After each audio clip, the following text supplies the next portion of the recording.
వాంకెడే వేదికగా Gujarat Titans Mumbai Indians తో జరిగిన మ్యాచ్ లో 3 వికెట్ల తేడాతో గెలుపొందింది. ఎంతో ఉత్కంఠ భరితంగా చివరి వరకు సాగిన ఈ మ్యాచ్ పదే చేతులు మారుతూ చివరికి గుజరాత్ ను విజయం వరించింది. ముంబై నిర్దేశించిన 156 పరుగుల లక్ష్యాన్ని సునాయాసంగా ఛేదించే దిశగా వెళుతున్న గుజరాత్ విజయావకాశాలపై వరుణుడు పలుమార్లు నీళ్లు చల్లాడు. తొలిసారి వర్షంతో నిలిచే సమయానికి గుజరాత్ డిఎల్ఎస్ లో ముందడుగు వేయగా, ఇక రెండోసారి వర్షం అడ్డంకిగా నిలిచే సమయానికి గుజరాత్ 5 పరుగుల వెనకబడింది. ఆ సమయానికి గుజరాత్ 12 బంతుల్లో 24 పరుగులు చేయవలసి ఉంది. కానీ మరోసారి వర్షం కురవడంతో డిఎల్ఎస్ పద్ధతిపై 6 బంతుల్లో 15 పరుగులుగా చేయాల్సిందిగా ఎంపైర్లు నిర్ణయించారు. అంటే 19 ఓవర్లకు మ్యాచ్ ను కుదించారు. దీంతో గుజరాత్ 6 బంతుల్లో 15 పరుగులు చేయవలసి ఉంది. ఈ దశలో తెవాటియా తొలి బంతికి 4 కొట్టగా మూడో బంతికి కోయట సిక్సర్ కొట్టాడు. ఆ తర్వాత కోయట అవుట్ అయినా చివరి బంతికి అషాద్ ఖాన్ సింగిల్ తీసి మ్యాచ్ ను ముగించాడు. అయితే ఆ సమయంలో గుజరాత్ కు సింగిల్ వచ్చేదే కాదు. హార్దిక్ పాండ్యా కరెక్ట్ గా వికెట్లకు త్రో చేసి ఉంటే, లేదా అక్కడున్న సూర్యకుమార్ చేతికి బాల్ అందించి ఉంటే గుజరాత్ వికెట్ పడిపోయి ఉండేది. అప్పుడు మ్యాచ్ టైగా ముగిసి సూపర్ ఓవర్ కు దారి తీసేది. హార్దిక్ పాండ్యా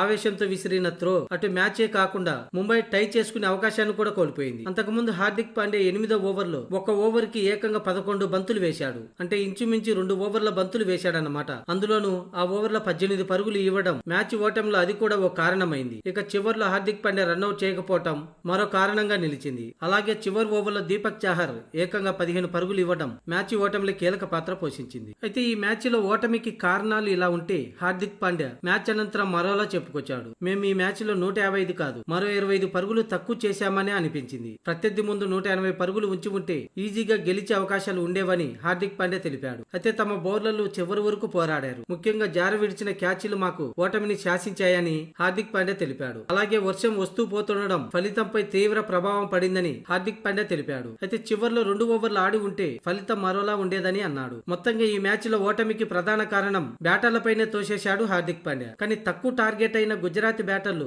చివరి వరకు పోరాడిన విషయాన్ని హార్దిక్ పాండ్యా మర్చిపోయినట్టున్నాడు. అంటే ఇక్కడ టార్గెట్ తక్కువ కాదు, వచ్చిన అవకాశాన్ని కోల్పోవటం. 8వ ఓవర్లో దారుణంగా 18 పరుగులు ఇచ్చిన విషయాన్ని మాత్రం మర్చిపోయాడు. అలాగే చివరి ఓవర్లో 15 పరుగులు ఇవ్వడం, రన్అట్ చేసి ఉంటే టై అయ్యే అవకాశాన్ని మాత్రం తప్పుగా పరిగణించలేదు హార్దిక్ పాండ్యా. మొత్తం బ్యాటర్లదే తప్పు అంటూ చెప్పుకొచ్చాడు.